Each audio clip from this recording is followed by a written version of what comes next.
You know, North Dakota has incredible ice fishing opportunities, and obviously you hear of Devil's Lake, you hear of places like Lake Sakakawea, Lake Oahe, but if there's one thing to check out, it's the under the radar stuff. It's the small lakes, and North Dakota has so many of these small prairie pothole lakes that can offer tremendous perch fishing, tremendous walleye fishing.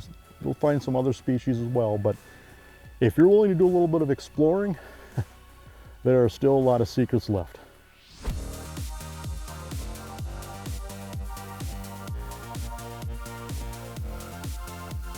Here we go. There we go.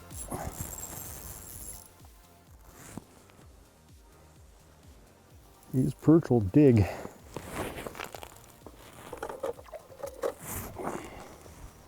Come on up. Oh yeah. There's a jumbo. Look at that. Look at the belly on that fish. I mean, cut right in the bottom lip.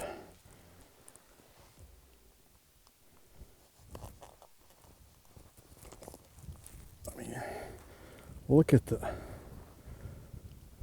girth on that fish. That is excellent. And you know what, this is one of North Dakota's best kept secrets, is just all the prairie pothole lakes that truly have some incredible fishing. There she went, swam off strong. And the whole deal is get right back down. Think of perch as having attention deficit disorder. When you're not in the water, those fish aren't going to stick around. They're always moving, it seems like.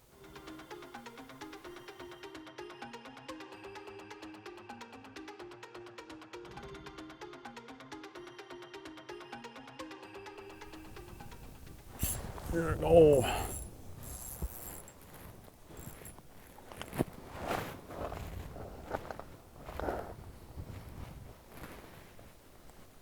Oh yeah, there's a nice perch.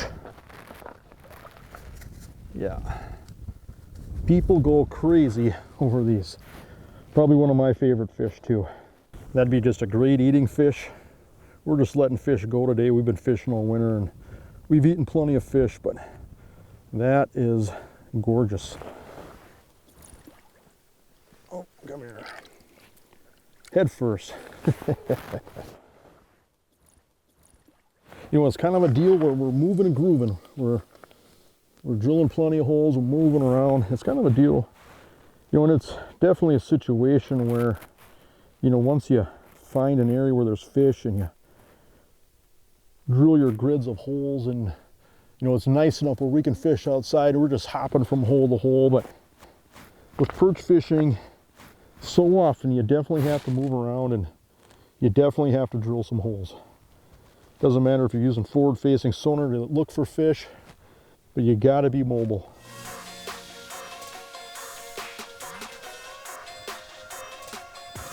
There.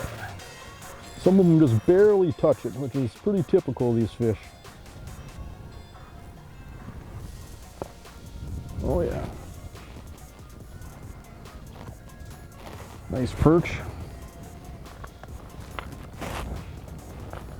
Just look at the the girth, just the bellies these fish have.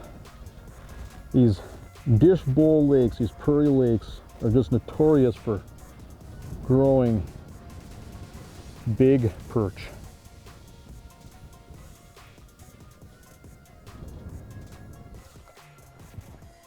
You know, and a thing to remember too is that, you know, these fish are eating a lot of invertebrates, and so you look at the basins of these big sloughs. There's a lot of freshwater shrimp, there's bloodworms, there's a lot of insect larvae, and so we're using a lot of small presentations or smaller presentations, you know, and so a popular combination is just a tungsten jig with that's just a drop 2XL. You just got that wider gap hook.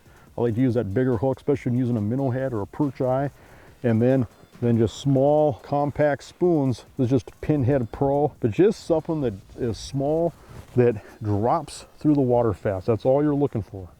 Just a bait delivery vehicle. And as a rule of thumb, a lot of these fish are running pretty close to the bottom on a lot of these lakes.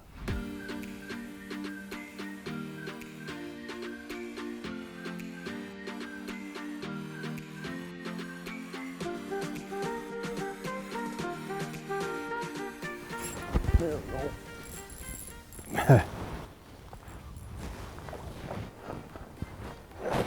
Oh. They get all splayed out. Yeah, I just love the girth on these fish. Just that stubby little dorsal fin, small little helmet head, and just a great big belly. That fish's lucky day.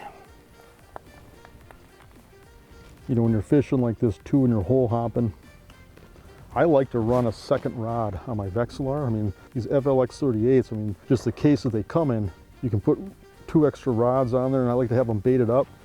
That way if I miss a fish or lose my bait and I've got fish underneath me, I can just grab a different rod that's already baited up and throw it down, and or give the fish a different look, a different presentation. In the cup where your transducer goes, a lot of times I'll just throw a few minnows in there just so I can run and gun and be a little mobile out here.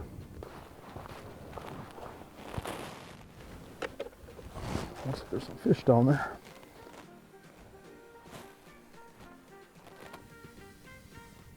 That's what we're looking for. There we go. You get 2 or 3 of them down there and they get a little aggressive. They get wound up then. This fish is digging. Oh yeah, look up there. Oh, look at that. Yeah. Love this. Still rocking that pinhead pearl, the fish that made the prairie famous. People go crazy over jumbo perch. Yeah, just a pot belly. In my opinion, I mean, I think perch are one of the best eating fish that swims. Yes, we eat perch all the time, but I'm not big on freezing fish, and so it's kind of a deal where I'm hungry for fish. I keep a handful of them that I need, and the rest of the time I'm pretty much fishing for fun. I'm just running a minnow head, going right through the top of the skull, coming down, and then just pinching it just to pop that air bladder.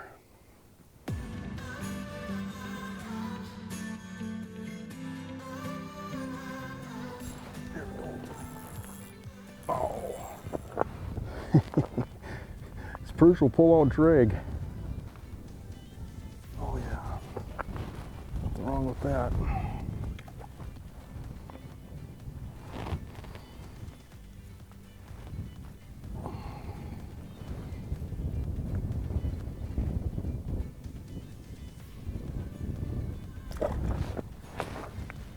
And we've probably got, I don't know, maybe 20 holes or so just drilled in a grid through the area, and I'm just kind of rotating around and going from hole to hole, and just seems like you just keep encountering fish here and there, and these fish are just almost like they're moving through. And you know, by and large on a lot of these lakes, I don't know if you can go wrong for much of the winter just focusing on the basin, but just off of the transition. It's almost like that transition from that harder bottom along the shoreline to that flat, soft bottom lake basin.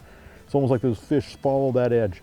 And so, you know, it doesn't hurt to just hop around and follow that around the lake. And a lot of times you'll encounter fish. Now, can perch be shallow? Absolutely. Could they be just random out in the middle of the basin? Absolutely. That's the challenging, frustrating thing about perch fishing, is these fish can be anywhere. And so you have to drill some holes.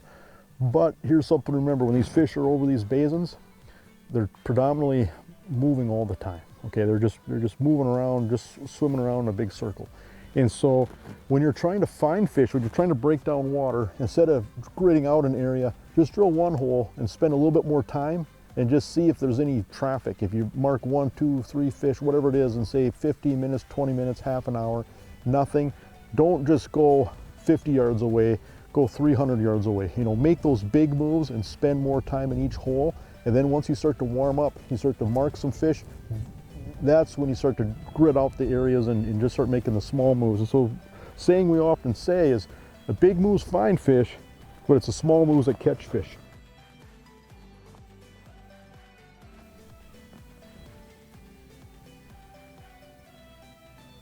There.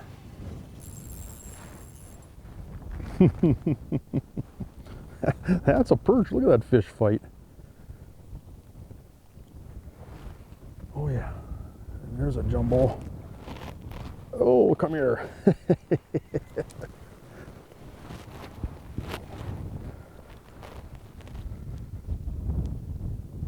Just look how fat those fish are.